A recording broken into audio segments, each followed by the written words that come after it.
Olá, meus amigos, bem-vindos ao Conversas da Alma. Hoje o nosso convidado é o ilustre cientista Jorge Barcelos.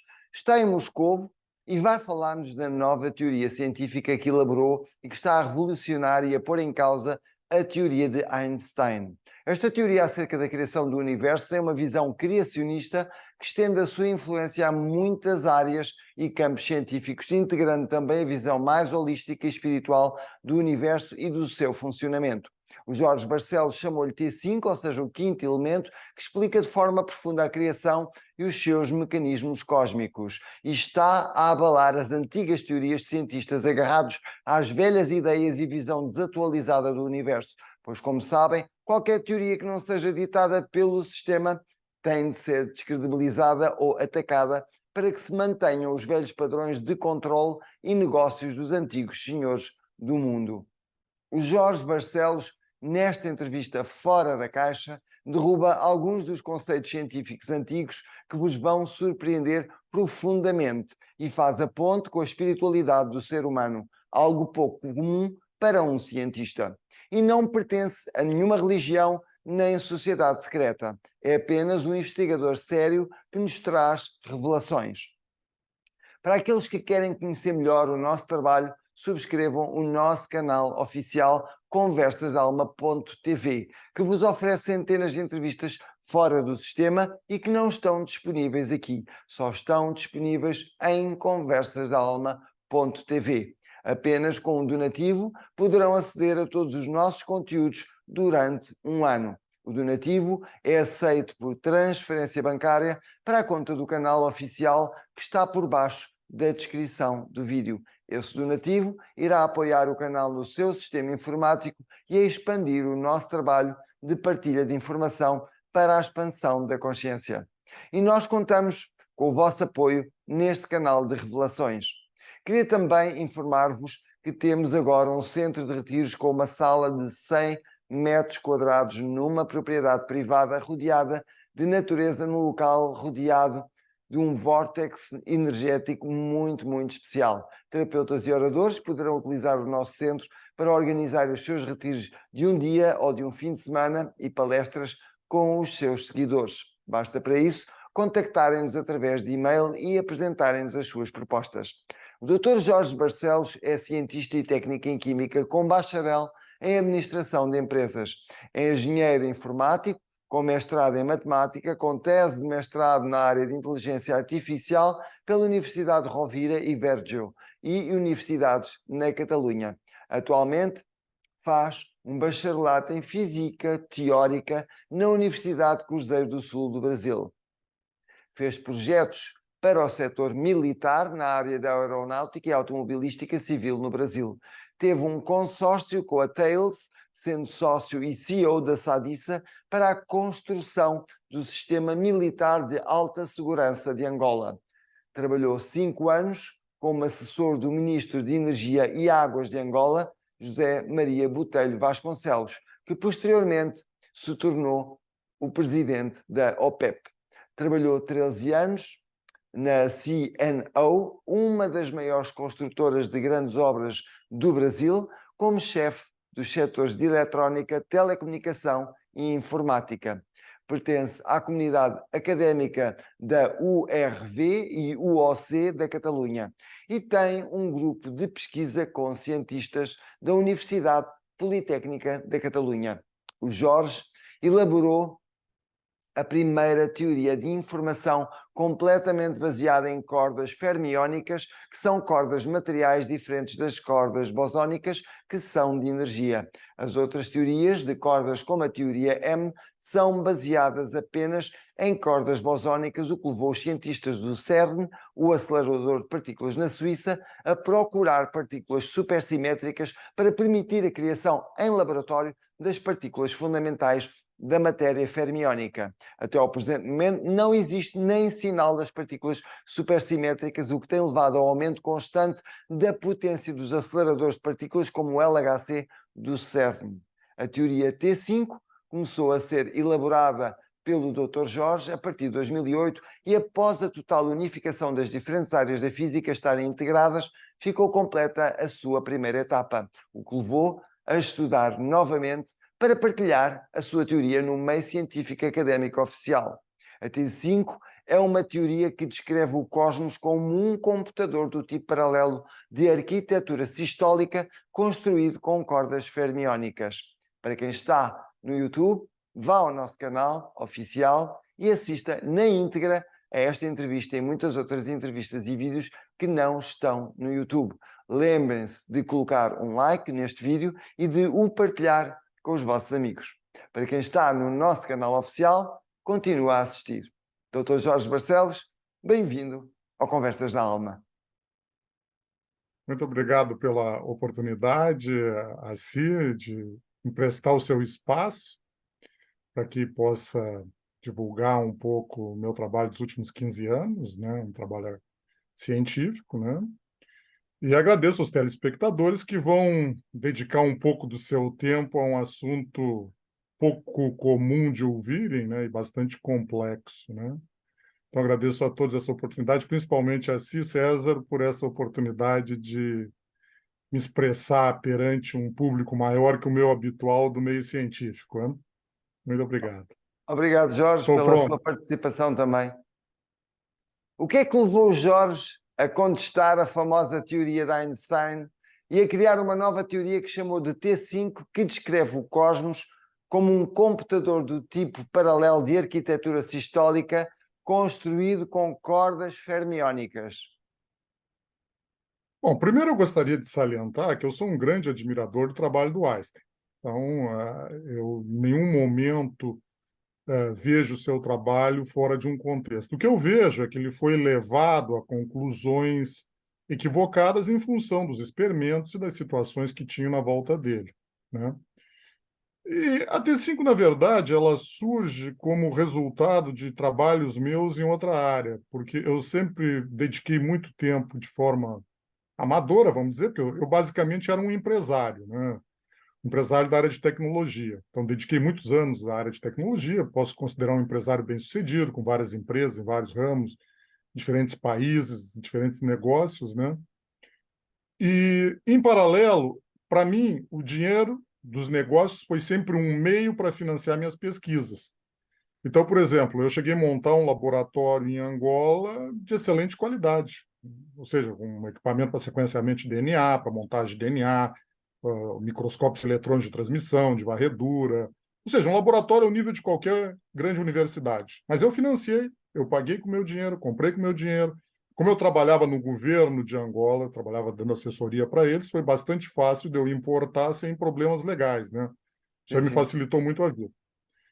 E, em paralelo a isso, meus estudos ligados à área de genética, que eu estava trabalhando na criação de um robô de montagem atômica que permita manipular o DNA de forma determinística, e não como a bioquímica faz hoje.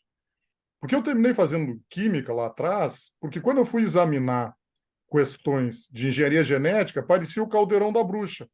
Chegava lá, uma gotinha de um reagente, de outro, centrifuga, esquenta, esfria, bota na geladeira, tira da geladeira, bota no forno, tira do forno, centrifuga de novo, bota na, na, no, Na placa de Petri? uma lamínula, bota na Ah, lamínula, separa, aplica poração, sei lá, tenta manipular os plasmídios através de algum método de radiação para induzir algum tipo de mutação, depois bota algum tipo de antibiótico e vê se algum sobrevive melhor, pior, e aquele plasmídio tira, insere em outra bactéria. Então, questões assim, muito tipo caldeirão da bruxa. De engenharia não tem nada, é uma coisa totalmente probabilística. Tu vais fazer 1 milhão de testes, casualmente lá alguém vai ter a sorte de encontrar uma solução. Como, por exemplo, foi o caso dos japoneses que encontraram 4 genes que permitiram fazer a clonagem, porque os mamíferos eram muito resistentes à clonagem. Então, os japoneses descobriram 4 genes, entre eles um chamado NOG, né? Que quando tu pega uma célula da pele do indivíduo, agrega esses genes, essa célula reverte, volta a um processo embrionário, tu praticamente pega essa célula, implanta num núcleo de um óvulo e daí nasce um outro ser. Quer dizer, muito bem. Mas o que é que seria... o levou a criar uma nova teoria, a T5? Bom, mas aí isso aí para entender, né? Então eu era um pesquisador particular, amador, né? Na área de genética, porque eu trabalhava na área de envelhecimento celular. Eu buscava as causas do envelhecimento celular, que hoje, por sinal, está muito bem determinado e seguiu a linha que eu acreditava, que é a área de telômeros e epigenômica, que o Sim, Sinclair é sim. um dos expoentes nessa área, ok? Tanto é que esse robô, agregado aos trabalhos do Sinclair, em meia dúzia de anos, provavelmente reverta totalmente o envelhecimento humano. Então, para fazer um robô de montagem atômica, eu tinha que ser um profundo conhecedor de mecânica quântica, porque nós estamos falando de átomos. O DNA é composto de átomos.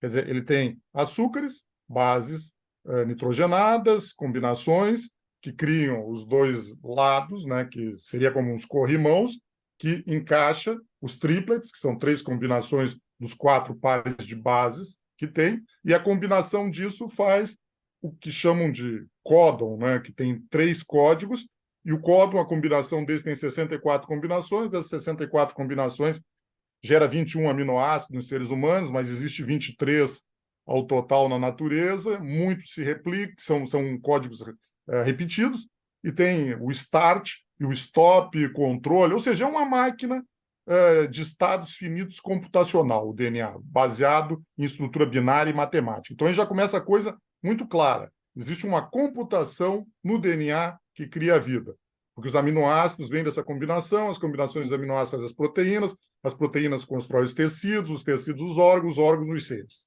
Então, e tudo isso está determinado de forma determinística pelo DNA. Então, ninguém pode dizer que a construção da vida não seja determinística. Se eu clonar tuas células, vai nascer alguém deterministicamente, fisicamente igual a ti. A mente será diferente, mas o corpo será igual. Então, é determinista. Um clone, Determinismo neste vem disso. caso, o chamado clone. Clone. Ou seja, te clonar é uma coisa tranquila. Não se faz porque não se quer, mas tecnicamente pode se fazer quantas vezes quiser hoje em dia. Segundo aquilo que eu sei, já se faz há muito tempo os clones humanos. Mas isso é outra conversa. Dizem que na China faz-se alguma coisa, mas eu não vou dizer o que eu não tenho prova, né? Não, Mas agora diz, não já há sei. documentários, eu ainda há pouco vi um documentário em que eles estavam a vender exatamente isso, a clonagem humana. Mas pronto, mas Bom, relativamente aí então à sua aí teoria, o que que acontece? Então, o que que acontece? Com esse conhecimento profundo de mecânica quântica, que foi necessário adquirir, e adquirir de forma autodidata a respeito disso, né? Agrega-se o fato que eu sempre gostei da teoria da relatividade, a questão da energia e matéria ser a mesma coisa, da relatividade do espaço-tempo, né? Então, eu já era um profundo estudioso do assunto. Porém, aqui tem um componente exótico no meio de tudo isso que me transforma num cientista muito diferente dos demais. Até 2008, poderias me considerar um cientista amador, totalmente com alinhamento científico acadêmico. Nunca tive religião, não tenho, nunca pertenci a nenhuma organização tipo maçonaria, Rosa Cruz, nunca, sempre mantive distância, movimentos gnósticos, olhei, respeitei. Se me perguntasse sobre Deus, tu acredita em Deus? Minha resposta, e muitas pessoas que me conhecem sabem, eu diria, olha, eu não posso dizer que existe porque eu não tenho provas. Eu não posso dizer que não existe porque eu também não tenho provas. Portanto, sou neutro. Não me não vou emitir opiniões sobre o que eu não entendo. Essa era a minha posição. Porém, eu tenho desde a infância que nasceu comigo imagens na mente, o modelo do universo. E essas imagens, elas são um pouco contrastantes, porque quando eu entrei a aprender a ler e escrever, que eu entrei com 6 anos na escola, e eu já tinha aptidão e sempre gostei, eu tenho uma memória muito boa, a partir do meu 1 ano e meio, 2, eu lembro de tudo, então eu consigo recordar exatamente tudo das pessoas, dos eventos, dos momentos, dos lugares, então eu tenho uma memória muito boa. E, e eu me recordo claramente, quando eu entrei na escola, eu li todos os livros que tinha na biblioteca, se chamava Grupo Escolar Júlio César, uma escolazinha que só tinha até a quinta classe, né? Numa cidade periférica de Porto Alegre, que é a capital do Rio Grande do Sul, que é o estado no sul do Brasil, né? Existe até hoje essa escola, hoje ela é um pouquinho maior, faz muitos anos que eu não passo por lá, né? Eu estudei nela até a quinta série. E no primeiro ano, já quando aprendi a ler, me fascinei, comecei a ler, tinha uma coleção, Enciclopédia da Juventude, eu li toda a coleção, e na coleção falava de computadores, eu fiquei fascinado com o primeiro computador que eu olhei, era um computador feito com disco, aqueles telefônicos de disco, tinha umas lâmpadas, uns transistores, aquilo me fascinou, mas não tinha conhecimento suficiente, mas fiquei fascinado com aquilo. E o que mais me fascinou era uma coisa que me chamava a atenção: estrelas, planetas. Na época, se acreditava que só existia o sistema solar, que as estrelas não tinham planetas. Até, por sinal, foi recém no final da década de 80 que se descobriu que existia um planeta. Até lá, todo mundo jurava de pé junto que o sistema planetário aqui era único, a única coisa no universo. Sempre com Sim. aquela tendência egocêntrica do homem de sempre se achar o escolhido e que o que ele tem é único, e o que ele tem é melhor dentro de todo o universo. Mas o que é que fez a Então, diferença para, de repente, criar essa nova teoria? Foi todo esse bom, background? então, as ideias que eu trazia tinham um modelo de um universo feito com segmentos de retas. Então, nessa época eu já aprendi sobre prótons, sobre elétrons, eu olhava aquilo e o que eu tinha na memória não correspondia ao que eu via. Então, era totalmente dissonante. O modelo era totalmente dissonante. Ou seja, já Quer trazia dizer, um modelo da estrutura do cosmos diferente daquele que era observado e que era, digamos, dito pelos entendido. académicos, Exato. descrito pelos académicos. Esse modelo do cosmos que eu trazia era impossível de ser percebido através da observação direta, porque o universo ele não é objetivo, ele é subjetivo. O Uhum. que quer dizer isso? Tudo que tu vês é resultado de processos complexos. Então, tu não consegue ver os processos, tu vê os resultados, porque ele é quântico, tudo é quantizado no universo. Então, o espaço entre o início e o fim de um passo quântico, no holograma, depois tu vai entender onde nós estamos, tu não entende o que ocorre nesse princípio. Então, tu só vê o início e o fim. E ao ver o início e o fim, tu não entende como o processo funciona. Então, isso torna quase impossível a ciência normal, puramente empírica, descrever como o universo realmente é na sua essência. Então, dentro disso, tinha esses modelos, só que eu, pelos estudos, terminei assumindo uma condição que isso eram ilusões de uma criança e que não representavam absolutamente nada. Botei isso no armário, tirei do centro, do foco, né? E me foquei em estudar e aprofundar, e estudei de forma normal, estudei tudo que eu pude. Eu tenho uma biblioteca maravilhosa, acumulei durante toda a vida. Eu tenho uns 3.000 exemplares de livros físicos, tenho uns 30.000 eletrônicos. Eu tenho todas as teorias praticamente que existem, trabalhos científicos principais. Então, eu tenho uma biblioteca maravilhosa minha, que já era de antes de voltar, de entrar no meio acadêmico, eu já tinha uma biblioteca muito grande, cujos quais eu li, analisei, gostava de comparar as ideias sobre a relatividade, os diferentes pontos de vista, sobre a mecânica quântica, as diferentes interpretações, sobre as teorias de corda. Então, e nada fechava, porque a verdade é que a mecânica quântica e a teoria da relatividade, as teorias da relatividade, que são duas, são totalmente inconsistentes. Uma diz que tem tempo, tem espaço, e que ele é relativo, a outra diz que não tem tempo, não tem espaço. Um diz que tem uma realidade local, a outra diz que não existe realidade local, que a realidade local ocorre quando eu olho para o objeto, que é um verdadeiro absurdo. Que era como Einstein dizia: se eu não olhar para a Lua, ela não está lá, porque essa é a interpretação de Copenhague, que as coisas só se materializam quando eu interajo com ela. Então, para a Lua existir, ela está numa interferência quântica, eu tenho que olhar para ela e a minha vontade de um ser poderoso, magnânimo, faz ela se materializar como a Lua. Sim. É isso que diz a interpretação de Copenhague. Ok? É um verdadeiro absurdo. Mas vamos adiante, depois eu vou entrar nisso mais a fundo. E aí eu levei isso até 2008, quando eu estava com 42 anos, né? E foi um ano muito particular na minha vida. Eu tinha sociedade, eu tinha um consórcio com a Thales, que é um dos maiores fabricantes europeus de equipamentos militares. Eu, na época, trabalhava fornecendo serviços para o exército angolano, né? Serviço na área de comunicação de segurança, serviço de telecomunicações, projeto, implantação. Eu fui o responsável de tudo. Andei muitas vezes na França, interagi muito com eles. Não vou dizer que não conheço o pessoal dos serviços secretos, conheço o pessoal das políticas. Então, sou um cientista diferente. Eu conheço o que é ser pobre, porque eu nasci pobre, meu pai morreu tinha 1 ano, então minha mãe nunca estudou, ela aprendeu a ler e escrever com uma professora particular, nasci num ambiente intelectual muito pobre, então eu conheço o que é ser pobre, viver no meio da ignorância, e chegar ao ponto de começar a influenciar o destino de um país, como era o caso de Angola. Então tem uma trajetória muito diversificada, Ok. com vários Jorge, países, passando em como vários nós países. temos muitas perguntas, e eu receio que a Bom, gente eu não vou, eu vou, consiga. eu vou tentar terminar, então. Só para te... É que essa introdução é um pouco mais complexa, só para É que chegar esta nela. introdução é muito longa e depois não nos resta tempo para as outras perguntas. Bom, rapidamente, só terminando, em 2008, eu tive um problema de sociedade e praticamente a pessoa que era meu sócio lá, que era do governo, chegou e disse: ó, tu tá fora, não vou te pagar nada, tu não sai sem nada e tudo bem. Sim, Assim, África é África, né?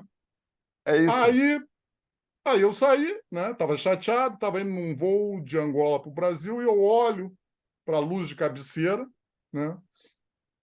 E quando eu olhei para a luz de cabeceira, me veio o estalo de entender como Eureka! juntava aquilo que eu nasceu comigo com tudo que eu conhecia e tinha feito, de física, de eletrônica, de telecomunicação, que eu trabalhei em projetos, eu projetei equipamentos eletrônicos, trabalhei com microprocessadores, trabalhei com eletrônica de alta potência, de baixa potência, de sinal. Então, eu tinha um perfil muito eclético, assim, Bem, e, vamos precisávamos de dizer, um polimático. cientista. Precisávamos de um cientista assim aqui em Lisboa.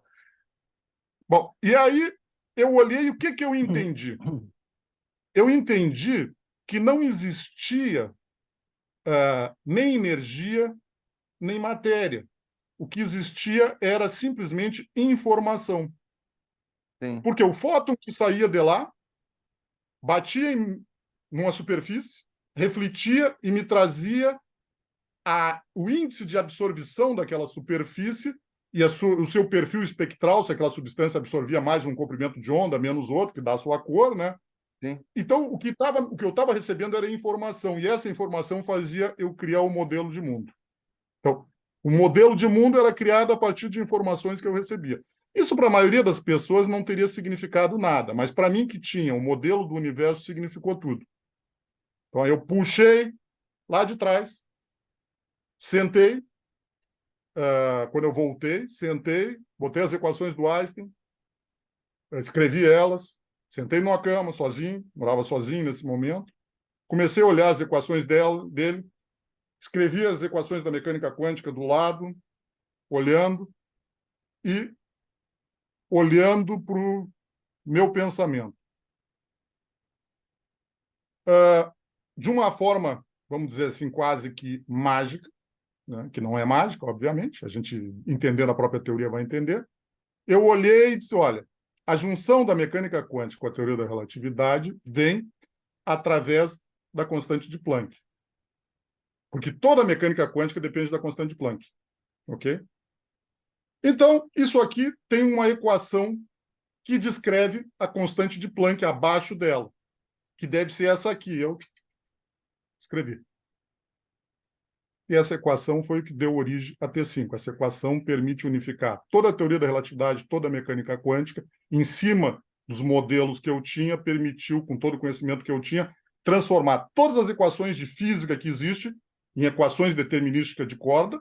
E aí tu observa, a mecânica quântica é entendida como probabilística, mas na Uhum. T5 ela se transforma em determinística.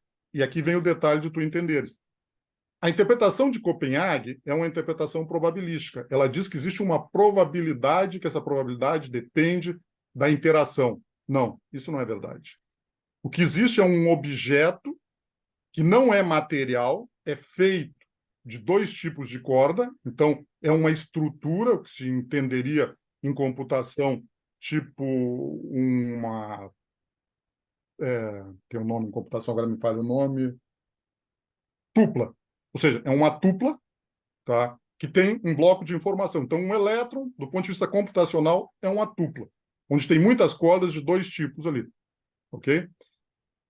Essa visão é a mesma que tu vais encontrar na interpretação dos mesmos fenômenos da mecânica quântica quando tu entende o princípio da onda piloto, do David Brown, que foi que ele trabalhou em cima e ele tinha uma teoria que ninguém pode contestar, que ela explica exatamente tudo que explica a interpretação de Copenhague, porém ela é determinista materialista. como é a teoria da T5, é determinista, materialista. Não existe nada indeterminado, não existe números mágicos, não existe valores de constante mágica, tudo a parte simplesmente de um acorde e do movimento. Com esses dois objetos, tu constrói absolutamente tudo, com absoluta precisão, com todas as constantes da física, com todas as formas, com todas as energias, e muito mais que a física nem sonha existir hoje. Então, é uma teoria totalmente com a visão acadêmica, normal, tanto é que depois dela, eu levei 7 anos trabalhando para decodificar toda a física e incluir toda a física nesse novo arcabouço, nesse novo modelo, que é um modelo de uma teoria de informação construído com cordas. Por quê? Um computador pode ser construído com válvulas, com transistores, com pauzinho, N coisas. Os nossos atuais são feitos com transistores dentro de microchips, os computadores atuais como esse que nós estamos falando. Né? Mas esses computadores, de uma forma geral, eles começam de uma porta lógica universal, que é a porta não E ou não OU, que ela tem uma característica muito simples. Eu gosto mais da não E. Ele simplesmente vai dizer 0, 0, 1, 0 e 1, 1, 1 e 0, 1, 1 e 1, 0. Com isso aí, tu constrói qualquer coisa que tu imaginar no computador. Inclusive, tudo que está acontecendo aqui é a combinação dessas simples portas lógicas, num número muito grande, que faz isso acontecer. Seja o falar, seja a inteligência artificial, seja a visão. Então, a própria computação demonstra que, a partir de uma estrutura lógica muito simples, emerge coisas muito complexas. E veja bem, nessa porta, tu tem só 2 estados, por isso se chama binário, 1 e 0. No universo, tu substitui o transistor por uma corda. E a corda tem uma riqueza de estados infinitamente maior. Então, o que tu pode fazer com ela, do ponto de vista computacional, é criar o universo, desde que tu entenda como funcionam as estruturas, que é o que a T5 demonstra. Então, a T5 é a,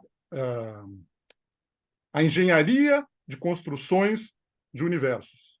Isso é o que ela é. Ela te demonstra como construir esse universo e qualquer um outro universo, a partir das cordas, porque são tudo objetos computacionais. Então, a T5 vem tornar e demonstrar com equações, com resultados, com experimentações de laboratório, que eu projetei equipamentos, foram provados, que a ideia do Bostrom, de 2003, que o universo era uma simulação e se chama simulismo, de fato, é verdade. Então, o universo, para entender, tu tem que repartir ele em 3 níveis. Tu tem um universo geométrico, tu tem um computacional e tu tem um holográfico. Então, esse que tu vive aqui é o holográfico, que é subjetivo. E já iremos falar dessa parte. Já vamos falar dessa parte. Ok. Então, acho que tu respondiu onde é que nasceu a T5, não? Exatamente, pronto. Agora já respondeu como é que nasceu a T5.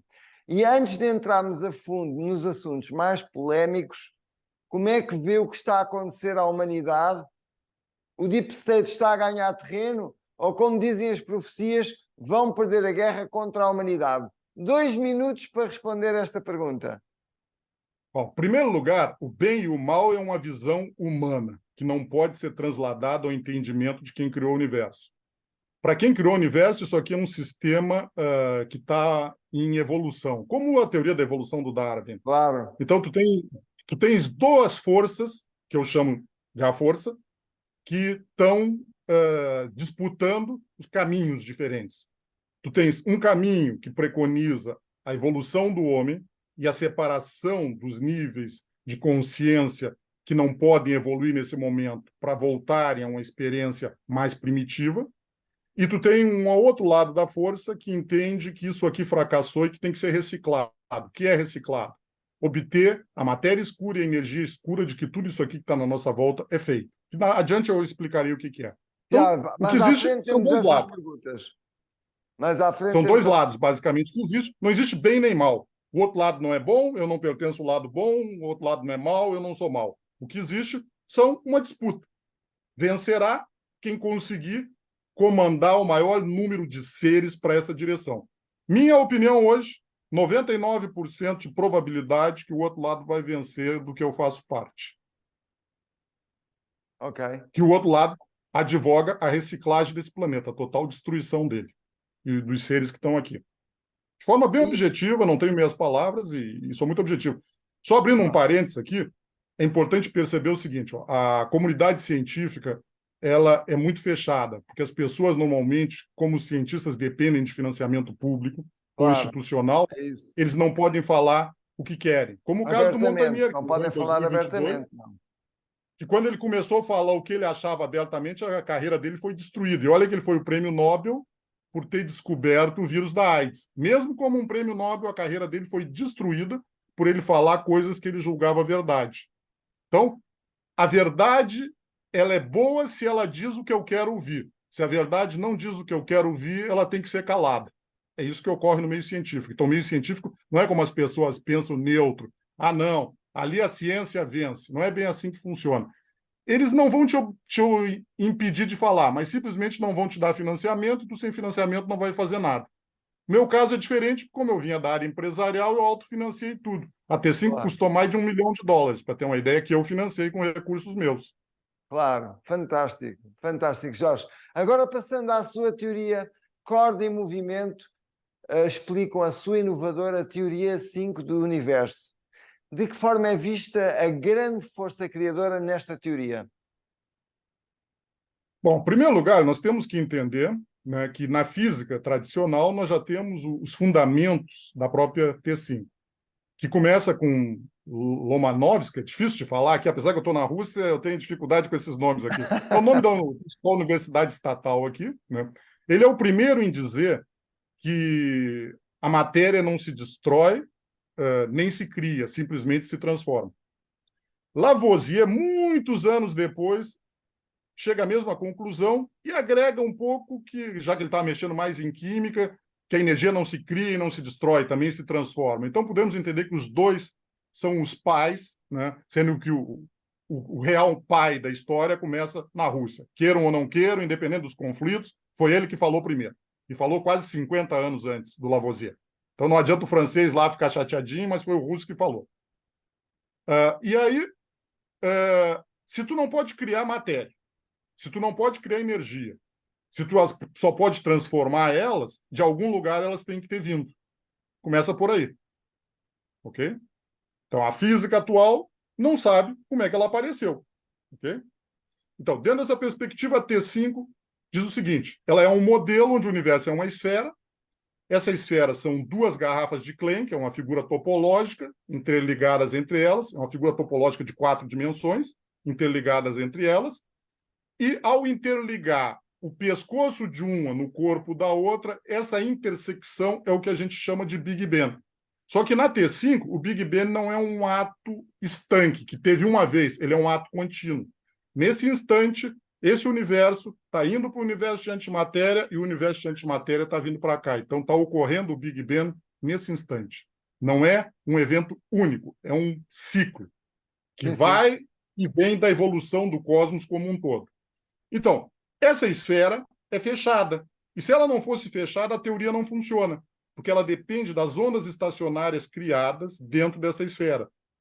Sem isso, é impossível criar a matéria, criar átomos, criar o que existe. Então, tem que ser fechado. Sim ou sim, não tem como funcionar sem ser fechado. Se é fechado, tem o dentro e tem o fora. E se dentro nós sabemos que não é possível criar matéria nem energia, obviamente só tem uma solução: a energia e a matéria vieram de fora.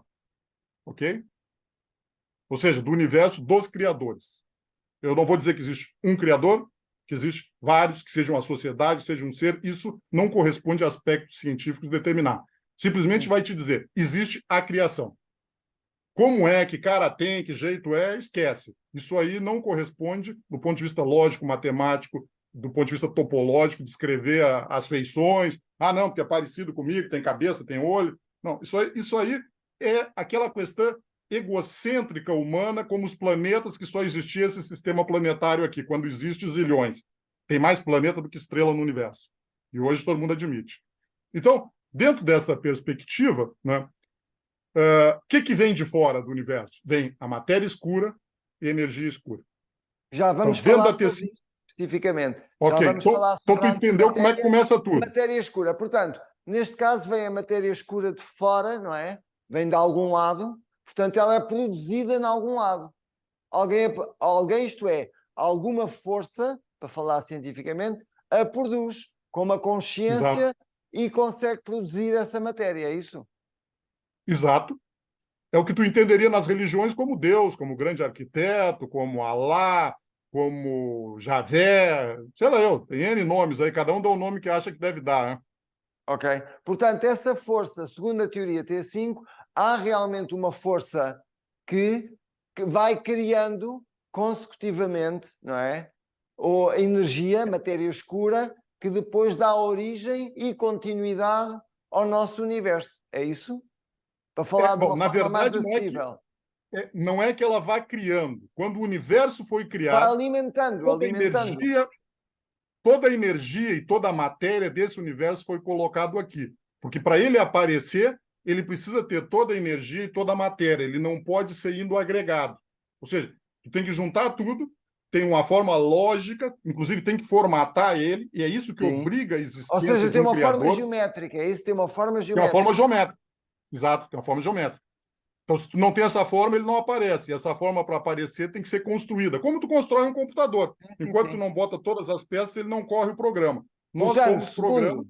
segundo a T5, algo constrói, algo reúne e alimenta essa energia numa forma geométrica, Que é uma esfera. que é uma esfera, exato. E essa esfera, olhada do ponto de vista matemático e científico, vai ser exatamente o tal do taoísmo, onde o yin e o yang é o universo de matéria e antimatéria que nós Já temos. Eles vamos estão falar nisso, interligados. já vamos falar nisso mais à frente. Ok. Portanto, essa segunda T5, há realmente uma força criadora que está por trás daquilo que é o funcionamento e estrutura do universo. É isto? Sem dúvida. Sem Ok. dúvida. Pronto. Inquestionável. Esta era a resposta à pergunta. Pronto, que eu tenho que tornar isto acessível, eu tenho que tornar a sua linguagem acessível aos nossos espectadores. E para Estou tentando facilitar. ser o mais acessível possível. Né? Eu sei, Jorge, eu sei. Assim, para mim está claro, mas pode não estar claro para algumas pessoas. E eu estou a tentar descodificar as suas palavras À vontade. para uma linguagem que as pessoas possam entender. Portanto, essa força criadora reúne em matéria e energia, não é? Matéria e energia, chamemos-lhe. Portanto, essa essência reúne numa forma geométrica, que neste caso é vista como uma esfera, é a forma geométrica que corresponde à esfera e fala funcionar, não é? Fala girar, digamos. Uma coisa importante de perceber aqui: a energia ordinária e a matéria ordinária, que é o que a física conhece, tá? É muito menos de 5%, como eles estimam, do que existe, é muito menos, na verdade. Tá? Ela é intercambiável, que é o que demonstra as equações do Einstein, que estão corretas. Mas a matéria escura e a energia escura não são intercambiáveis. Se tu não tem a corda, a, a energia escura, que é o simples movimento, não tem onde se expressar sobre a corda. Se a corda não recebe a energia escura, ela é inerte, não faz nada. Então, se tu não tem esses dois componentes, essa dualidade, não existe nada. E elas não são intercambiáveis. Eu não posso transformar corda em energia escura em corda. São dois entes à partes. Ok, Ok? ok. Jorge, para facilitar o entendimento do cosmos, segundo a T5 divide o cosmos em três níveis. O nível geométrico, que já falou, o nível computacional e o nível holográfico. Explique resumidamente aos nossos espectadores cada um destes níveis numa linguagem que a gente consiga perceber e entender, portanto, matéria tão complexa como esta. Bom, como eu estou conversando com pessoas que normalmente são mais abertas e têm uma visão mais mística, eu vou usar o lado místico, que é a forma mais fácil de explicar, porque se eu for entrar no lado Ótimo, matemático, computacional, isso vai sim, tomar um tempo bárbaro. Eu exatamente, levaria, sei lá, um dia só para explicar isso. Mas vamos a isso. exatamente. O universo geométrico nada mais é o que se vê hoje no misticismo como a geometria sagrada. A geometria sagrada está composta a partir de cordas. Então, aquilo ali não é magia, aquilo ali é o movimento das cordas. É a corda, que é a matéria escura, animada pela energia escura, ela se transforma na matéria ordinária e na energia ordinária. Essa matéria ordinária, essa energia ordinária, quando interage com as suas estruturas, com as suas ressonâncias, com os seus movimentos, cria o que se vê a geometria sagrada. E dentro da geometria sagrada vai terminar aparecendo a árvore da vida, que é um grafo que demonstra como se move, que realmente demonstra todas as possibilidades de criação de partículas, antipartículas, átomos, moléculas, e que realmente vai terminar criando a vida. Portanto, a árvore da vida que aparece na cabala judaica está totalmente correta, mas aquilo não tem nada a ver com seres, com anjo, arcanjo, aquilo foi uma mistificação, uma encenação teatral de um aspecto científico que eles herdaram de uma cultura anterior, onde todas as culturas convergem, que tudo indica pelos estudos que existe, inclusive, de arqueologia, que tudo vem da Suméria. E os sumérios dizem que quem ensinou eles foi os Anunnakis. Portanto, isso é uma cultura herdada dos Anunnakis. Que é os Anunnakis, não vou entrar no mérito da questão aqui, mas as pessoas aqui já sabem, os Anunnaki significa assim aqueles chega que vieram do do ponto de vista céu. arqueológico e científico. Aqueles que vieram do céu. É o que significa Anunnaki. Exatamente. Que, na verdade, Então, o nome verdadeiro dessa civilização, o verdadeiro nome dessa civilização é Anahim. Eles são os Anahim. Mas pronto, não vale a pena estarmos agora a falar nisso. Bom, então, isso é o que se entende como o universo geométrico. Agora vamos para o universo computacional. O universo computacional ele é visto a sua emergência dentro da mecânica quântica. Então, a mecânica quântica, com aqueles movimentos mágicos que parecem magia de palco na interpretação de Copenhague, na verdade, tem uma onda longitudinal sobre a estrutura, e essa onda é o que transporta tanto a energia escura quanto as informações. Então, isso é o que torna os criadores onisciente, onipotente, oniconsciente. Através dessa onda, eles sabem tudo, com a diferença de tempo de 1 dividido por 3 segundos, ou seja, que aparece na mente humana como P300 em psicologia. Se eu te bato no dedo do pé, tu só vais entender que levou uma martelada 0,3 segundos depois, porque a computação sistólica tem que consolidar, e a consolidação da computação sistólica é feita através das ondas longitudinais, que é o canal principal de comunicação. Ou seja, então, esse universo...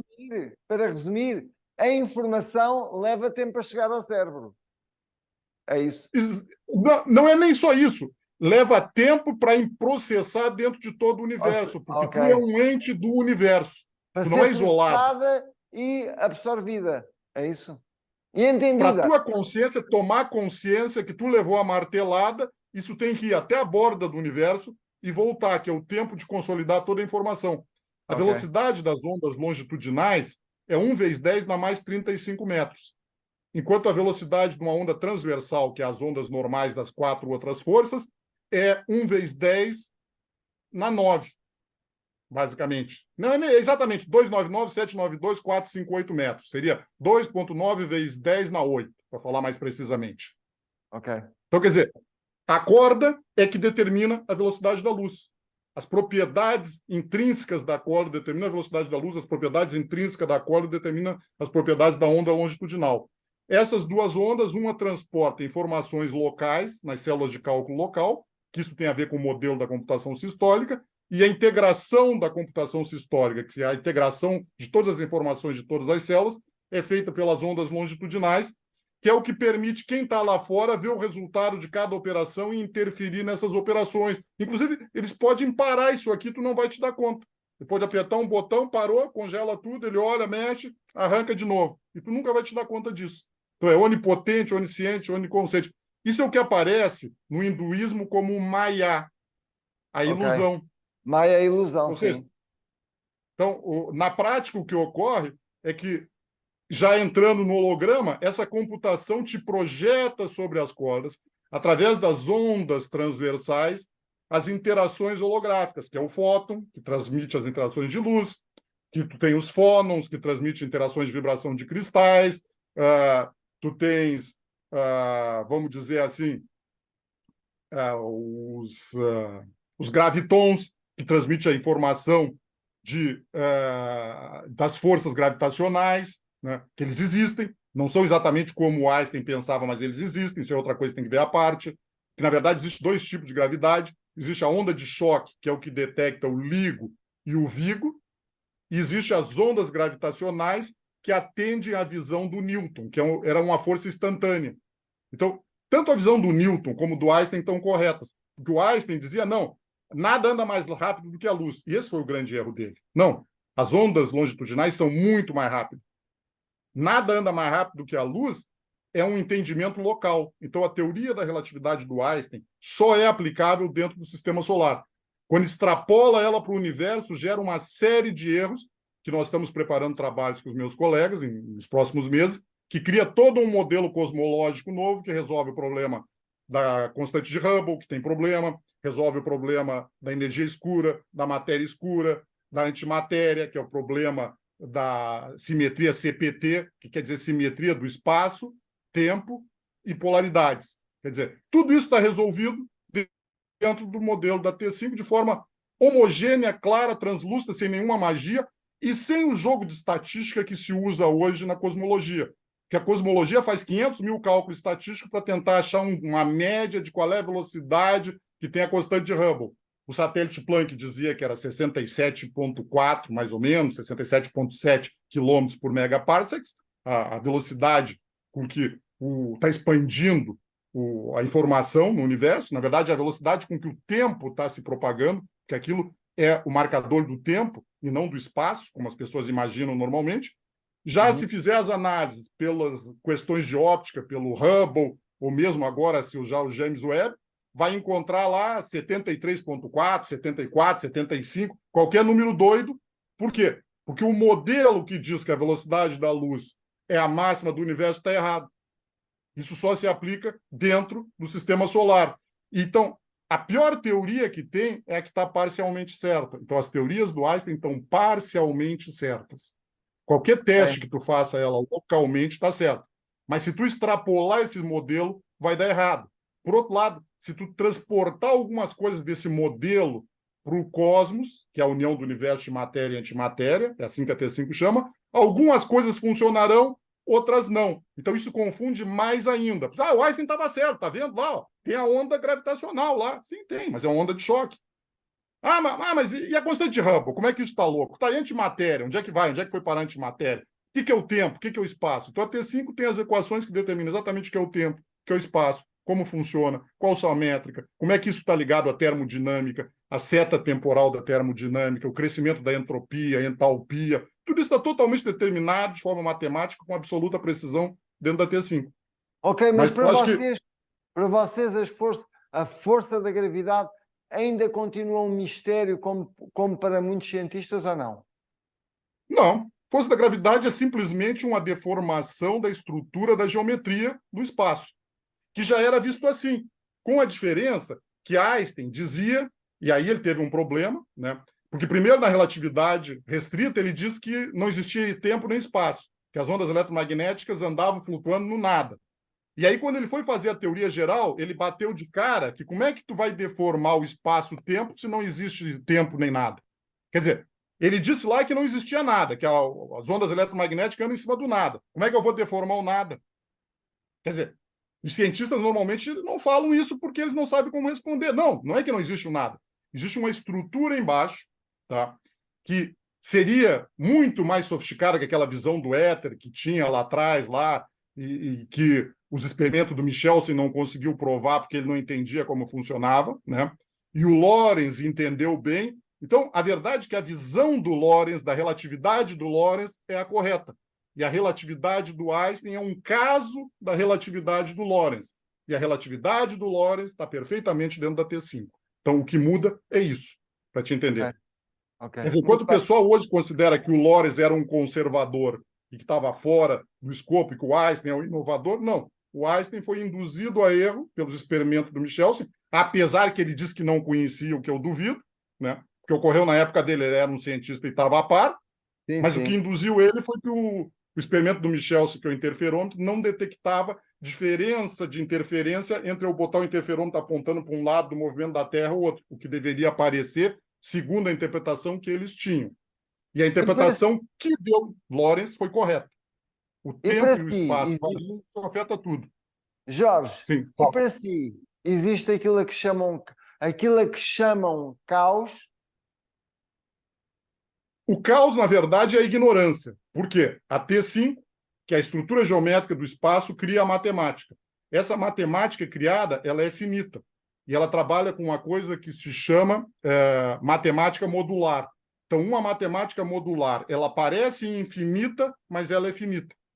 E como existe o teorema da incompletude de Gödel, que impede da matemática decidir se ela é finita ou infinita, ela não consegue perceber isso. Então, a própria matemática não percebe a sua finitude. E como a matemática é o instrumento que utiliza a física para fazer tudo, a física convencional, sem aquele modelo que eu herdei lá de trás, nunca entenderia como é que isso funciona, porque ela não consegue sair desse paradigma que tem da ambiguidade da matemática de ser indefinível, de não conseguir saber se existe, se é finita, se não é finita, porque tem demonstrações que diz que os números primos são finitos, são infinitos, todas são. Eu fiz uma demonstração matemática que prova que os números primos são finitos. E aí, tu cai na ambiguidade. Eu fiz que é finito, o outro diz que é infinito. Pelo teorema da incompletude, é indecidível, mas a T5 te prova que é finito. E isso tem impactos terríveis, em termos de criptografia e todo o resto. Ok? Então, Sim. o que é o caos? Nessa parte não desenvolvemos, que pode ser perigosa. Então, o que é o caos? É exatamente o fato da finitude da matemática. Porque se eu pego uma lâmina d'água correndo numa superfície, aquilo é informação. Conforme eu vou aumentando a informação, ele continua uma lâmina, mas chega um ponto que eu não tenho mais como aumentar a informação, que é finito os cálculos, e aí sofre um salto dentro da estrutura, vamos dizer assim, para te entender como é modular a matemática, e esse salto, que é a quebra da função que estava sendo executado, isso tu vai entender como caos. Então, se tu conhece esse salto, não existe caos, que é o que a T5 mostra. Então, para a T5 não existe caos. É simplesmente ela sabe o ponto que chegou no limite e ela sabe a partir daquele limite aonde vai parar. Então, ela sabe onde foi parar, ela sabe como seguir e sabe como controlar. Tanto é que hoje já se faz alguns controles do caos, mesmo sem saber que ele é assim. E aí o que acontece? O caos é o limite da matemática. Só que, por outro lado, os fractais tratam de objetos sólidos. Só que, como tudo é quântico, tudo tem um limite, e o limite é o tamanho da corda. E como todas as estruturas são feitas a partir de uma geometria simples, essa geometria se replica, que é onde aparece, dentro do hermetismo, as 7 leis herméticas, que, na verdade, descreve os movimentos possíveis da corda. Tá? Então, quem fez o hermetismo também, apesar que o pessoal acha que vem do Egito, não, mas isso aí vai voltar lá também, lá nos Anunnakis, é pedaço da história. Tá? Sim, sim. Então, o hermetismo está correto. Ele explica como é que isso tudo se move. Tá? E aí, dentro dessa perspectiva, o fractal é o fato que o próprio hermetismo já dizia, como é embaixo é em cima, como é em cima é embaixo. Então, tu tem que replicar a mesma estrutura várias vezes. O Hermes Trismegisto, para quem sabe, Hermes Trismegisto, que dizem, há quem diga que a personalidade, o Hermes Trismegisto, era nada mais, nada menos do que Enki, ou príncipe Ea, dos Anunnakis. Provavelmente fosse. Eu conheço bastante essa parte. Há quem diga, não sei se é verdade ou não, mas há quem diga que sim. Ou o filho dele. Eu, depois que estudei Sim, toda a pode ser. física, eu fui Que é um estudar a história de onde deles. é que vinha. Eu fui estudar a história de onde é que vinha, é possível que fosse um filho dele também, não sei. Essa Há questão várias aí já são teorias. questões nebulosas, né? Há várias Bem teorias, é nebulosas, verdade. Então, os ficaram fractais, perdidas no tempo. qual é o papel dos fractais na realidade? Esses fractais que são uma coisa tão bonita para quem os vê, não é? E que são tão extraordinários, essas formas geométricas em movimento constante e que se refletem também na beleza da natureza e das formas da natureza. Qual é o O papel desses fractal é fractais? simplesmente o fato da matemática ser finita e quântica cria o fractal, porque não Tanto que ele existe o tem infinito. limites, não é? Então, Repete-se. aquilo ali cria uma coisa que se chama pseudo-aleatório. Ele parece que ele vai se repetir infinitamente, que ele vai mudando infinitamente sua forma, mas vai ter um ponto que ele vai repetir tudo de novo e vai começar de novo. Então isso se Ok. chama pseudo-aleatório. Ele parece aleatório, mas não é. O Não ser é? humano não nota porque a sequência é muito grande. Sim, sim, Então, sim. mas quando tu examina a sequência, tu entende como funciona, é pseudo-aleatório. Não existe caos, não existe fractal. Existe uma estrutura quântica de cordas que tem uma quantidade de informação limitada, que é quântico também, que está em processamento de cálculo dentro de uma máquina que tem autômatos celulares, nós somos autômatos celulares, e aqui entra que já lá no passado, o Cromwell morreu o ano passado, ele criou o Jogo da Vida, que era um autômato celular bidimensional e que fazia coisas fantásticas. Isso tudo aqui é um autômato celular de 5 dimensões. Ok. Ou seja, o universo todo é um autômato celular de 5 dimensões dentro da memória de um computador feito de corda, onde os objetos também são feitos de corda, a memória é feita de corda, é o que se chama de processamento em memória. Ou seja, tu te move sobre a memória e processa sobre a memória. É um conceito que se tem hoje, que é o que está tentando se aplicar para criar computação neuromórfica. Ok, A IBM, por exemplo, nos últimos tempos, tem feito muita coisa boa nessa área. ok.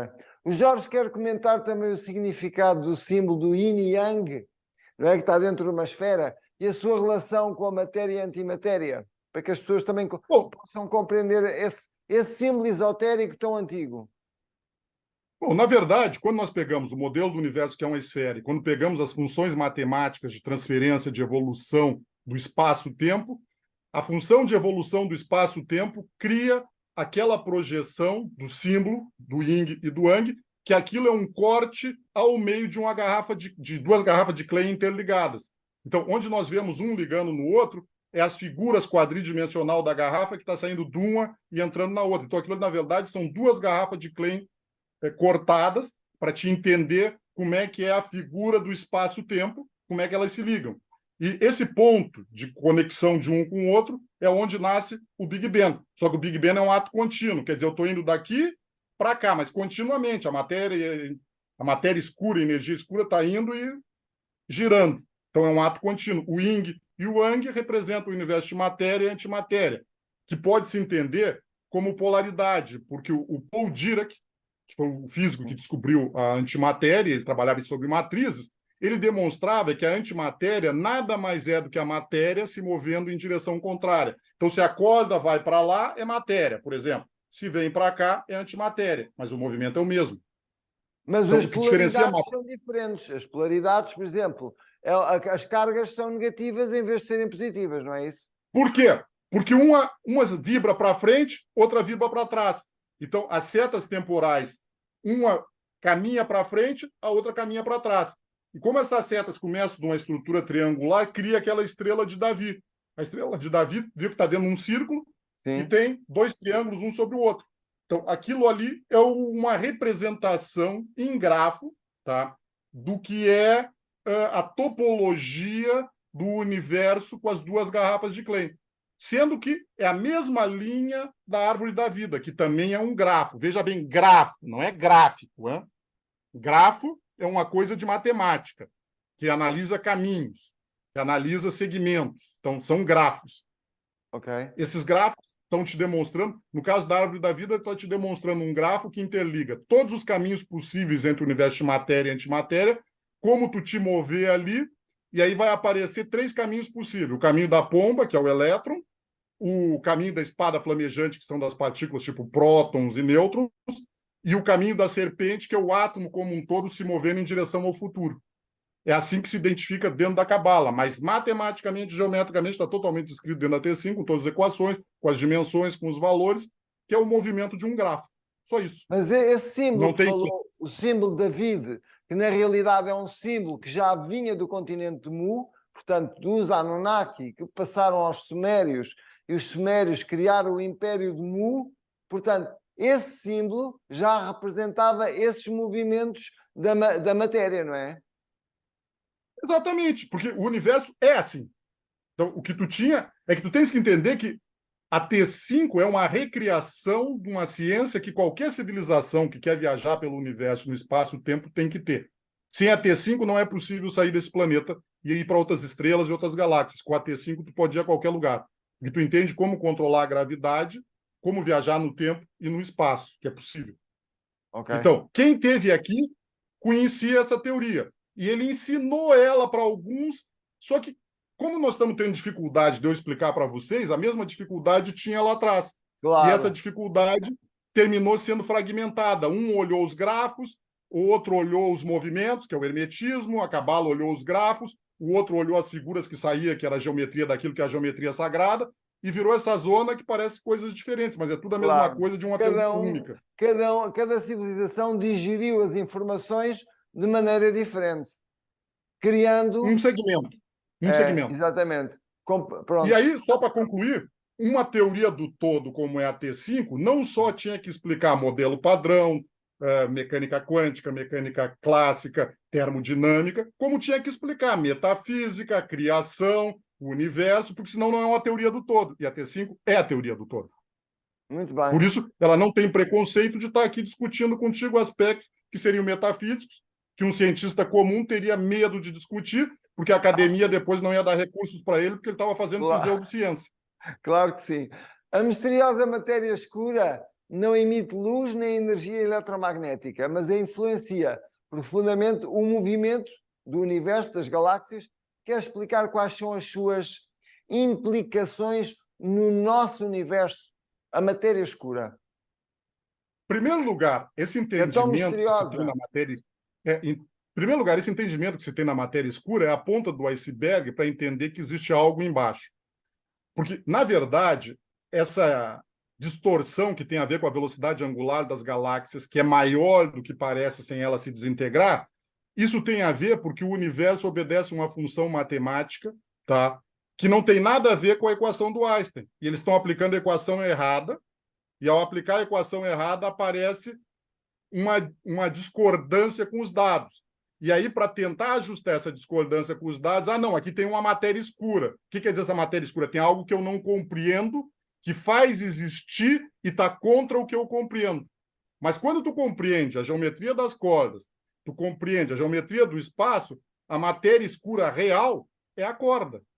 Mas não tem nada a ver com essa questão da velocidade angular das galáxias, que é da onde apareceu a história da matéria escura. Claro que aquilo está certo, claro que aquilo existe, mas aquilo é resultado da geometria espontânea do espaço na presença da matéria.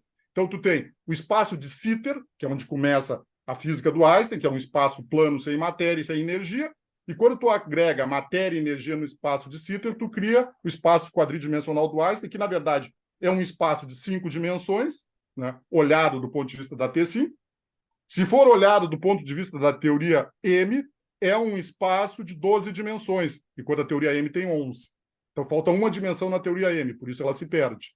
Então, dentro dessa perspectiva, o que se vê no espaço como aquela matéria escura nada mais é que um erro interpretativo aplicando as teorias da relatividade geral ao universo, quando ela só pode ser aplicada localmente. Para ver no geral, tu tem que entender a função de transferência, que é muito mais complexa do que ele usa. Muito bem, entendeu? Fantástico. Então, agora, com uma última pergunta, porque isto temos estado a falar de coisas muito complexas, mas ao mesmo tempo que no universo são simples, não é? São simples, são as leis básicas do universo e do funcionamento do universo, que neste momento, pelo aquilo que eu entendi, a T5 já explica de uma forma muito clara. A última pergunta, porque é que neste momento o acelerador de partículas é um grande perigo para a humanidade? Bom, o ponto aqui começa com a interpretação de Copenhague. A interpretação de Copenhague diz que tem partículas virtuais. Hawking, na sua tese de doutorado em 1973, pega isso e faz uma aproximação quântica de um problema clássico que seria o buraco negro da termodinâmica. Nessa aproximação, ele diz que os pares virtuais de partícula, um é capturado, o outro sai, e isso seria a radiação de Hawking. Só que, como não existe essas partículas virtuais e a interpretação correta é a interpretação do David e não a interpretação de Copenhague, que é a interpretação de ondas piloto, simplesmente não existe radiação de Hawking. É um erro interpretativo, como Einstein foi levado a um erro, o Hawking também. Por outro lado, o pessoal do CERN diz que não, mas não tem perigo aqui de criando um buraco negro, porque todo dia nós recebemos raios cósmicos de energia muito grande e não cria um buraco negro. Não, isso é um erro, porque o raio cósmico faz uma colisão elástica. Ele bate numa partícula que tem sua resistência e ela sai fora. No acelerador, são 2 prótons chocando de frente, é inelástico. Eu obrigo a corda a absorver essa energia e mudar de fase. Então, ela sai de um tipo 4 para um tipo 5. E o tipo 5 é o núcleo de condensação de uma singularidade, traduzindo em palavras comuns, um buraco negro, onde sua ergoesfera tem um diâmetro de mais ou menos 10 microns. Com 10 microns, ele come tudo e atrai tudo que está nessa distância. Isso quer dizer que, em poucas passagens, a partir do momento que ele é criado, ele entra furando o planeta e começa a oscilar, numa curva que se chama Pleyel, é difícil de falar, mas é a curva mais curta entre dois pontos no espaço curvo, ok? Então, ele começa a oscilar com um período de 77 minutos e ganhar corpo. Isso significa que em questão de poucas horas, dependendo de quantos tu criar, eles vão se agrupar e colapsam o universo, o planeta, num buraco negro com um diâmetro aí de 1 centímetro de diâmetro, onde captura tanto a matéria escura como a energia escura à volta dele, onde estariam as consciências, onde está a matéria ordinária, a energia ordinária, e o buraco negro funciona como um reciclador.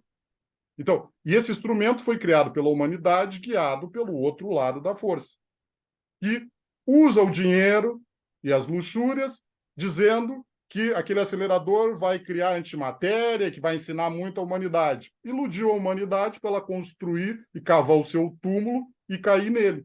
Outros cientistas já falaram do perigo, mas não tinham uma T5 por trás que explica tudo com absoluta precisão, e eu estou disponível para discutir com quem quiser o assunto a qualquer nível, matemático, científico, seja um matemático, físico de partícula, cosmólogo. Estou disponível a discutir com qualquer um, sentar numa mesa, ele vai me mostrar o que ele sabe, eu vou mostrar para ele que, infelizmente, ele foi levado a engano. Então, o acelerador é extremamente perigoso se exceder 13,725 trilhões de eletrovolts. Esse é o valor exato para criar uma corda 5.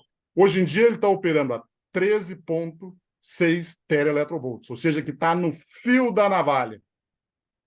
A próxima girada de ajuste, que ele pode chegar até 14, eles não vão ter nem tempo de comunicar o que aconteceu. Eles só vão ver que criaram um buraco negro. Porque na segurança do CERN, eles sabem que pode criar um buraco negro. Então, nenhum indivíduo do CERN vai questionar isso. Claro. Quando tem mais dimensões, eles sabem que cria. Eles não sabem o valor que a T5 dá, e eles argumentam que a radiação de Hawking e que o fato de os raios cósmicos não ter criado um buraco negro faz com que esse buraco negro, pela radiação de Hawking, se destrua, porque ele mais emite do que capta energia, e, por outro lado, como não foi criado um buraco negro pelos raios cósmicos, que são muito mais energéticos, então o acelerador não pode criar. Mas isso é ignorância. Eles não entendem como funciona a geometria do espaço-tempo. Então, nós estamos fazendo pesquisas, caminhando no escuro, em cima do fio da navalha, com um monte de pessoas com uma extrema arrogância, que não querem ouvir ninguém, que se acham donos da verdade, e o resultado vai ser todo mundo parar num buraco, terminou tudo, acabou, o planeta sumiu, todo mundo subiu, inclusive as consciências, não vai ter consciência, não vai ter evolução. Se for ver no espiritismo, eles entendem que existe consciências à volta do planeta, que estão presos no campo gravitacional do planeta. Se cria um buraco negro, todo esse campo colapsa. A Lua continua onde está, os planetas do sistema solar, o Sol não afeta nada, mas tudo que está aqui, numa distância, até um comprimento de onda da luz, que é mais ou menos 7 vezes o diâmetro da Terra, que é onde está a nossa consciência presa no corpo físico, tudo isso colapsa junto e terminou. Fim de história, vai até chegar à borda do universo. Na borda do universo, esse buraco negro vai dobrar as cordas 5, fazê-las voltar a ser corda tipo 1 de novo, vai tirar a energia escura, vai tirar a matéria escura, porque a matéria escura é a corda 0. A energia escura é a corda 4. A singularidade é a corda 5. Toda a matéria fermiônica são cordas 3 combinadas com corda 2. E todos os bósons são movimentos sobre as cordas 2.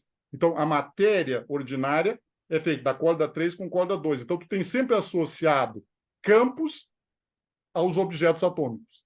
Então, tem todo um modelo com absolutamente preciso, calcula todas as forças, gravidade quântica, tudo absolutamente preciso, tudo resolvido. Não existe absolutamente nada que não possa ser resolvido, não possa ser entendido. E, por último, existe a criação. Ponto. Não tem como aplicar a ideia da teoria M, que é uma probabilidade de 1 vezes 10 na 500, por causa das formas de enrolamento, das dimensões reduzidas, que é a figura do Kaleb-Shortsky, algo assim, o nome que eles usam. Não, isso não existe. Estatisticamente, se for aplicar isso ao modelo do universo, que requer uma formatação, dá um número tão absurdo que, aplicando a navalha de Occam, é impossível o universo não ter sido criado. Portanto, é uma criação. Ponto. Fantástico. Quem foi, que cara tem, que jeito tem, não me compete. É um problema que os teólogos do futuro vão ter que estudar matemática, vão ter que estudar os decênios, porque o universo se explica com octônios, Então, é uma coisa que transcende, está além da questão momentânea, até porque o ser humano ainda vive num nível muito primário ainda, que a T5 vem para botar ele no próximo patamar, permitir ele se comunicar com os que estão acima. Só concluindo, o paradoxo de Fermi ocorre porque as civilizações avançadas utilizam onda longitudinal para se comunicar, e não transversal. Então, a humanidade está buscando uma civilização tão atrasada como ela, com o projeto 7. Isso é o que tenho para dizer. Muito obrigado. Jorge, fantástico. Muito obrigado por esta partilha incrível. Muito obrigado pela tua participação no nosso canal. Espero que as pessoas Eu que agradeço a oportunidade. Espero que as pessoas tenham entendido todos estes conceitos extremamente complexos, mas que na realidade podem verificá-los depois pesquisando um pouco mais. E fica aqui também um grande aviso para a humanidade acerca daquilo que constitui o CERN, neste caso o LHC, o acelerador de partículas, que está na entidade chamada CERN, na Suíça, e que pode ser um grave perigo para a humanidade devido à arrogância humana. Obrigado, Jorge. Eu que agradeço, espero que todos entendam, estou disponível para qualquer pergunta, se querem encaminhar, queiram ver, posso aprofundar para qualquer um a qualquer nível. Muito obrigado pela oportunidade, César. Obrigado, Valeu. espero que tenham gostado e partilhem o nosso canal. Até quinta.